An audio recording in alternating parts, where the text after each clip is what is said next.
Hi, I'm Alan from Newlands Pets. We're getting a huge amount of people coming in saying that their dogs are going a little bit fussy, and we've covered that in so many videos, but we're also getting a lot of people coming in saying they're struggling to keep the weight off their dog.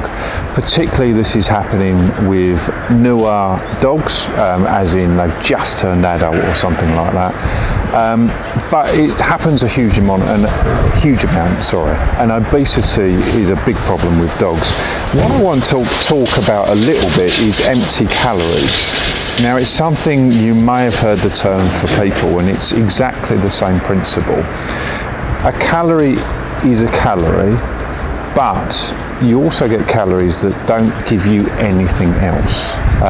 So they could be, in example of people, they can be things like sugar and stuff like that. So you've got a lot of calories in sugar, but you're not getting any vitamins, any amino acids, any protein or anything like that. So none of the real goodness. And you need to think about that when you're giving treats as well. So loads and loads of people, when they're feeding their dog, consider and put a lot of research into what they do with the food, but forget about the treats. And you get a lot of empty calories in treats.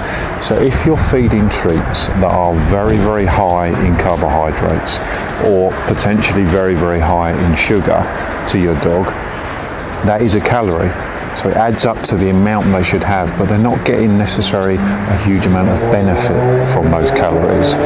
But they can appear to be fussy because we're giving them loads of calories in the form of treats, plus they can put on a lot of weight because we're giving them calories in the form of empty calories and treats. So bear that in mind. So if you're feeding treats, and it happens particularly if you're feeding treats that are meant for us. Digestive biscuits is a common one. So if you're feeding something like that, they are empty calories. And if you're struggling with your dog's weight, or they're going fussy, sorting that out could really sort out the issue. Again, with anything, comment on the video, send us a message, give us a call, come in store.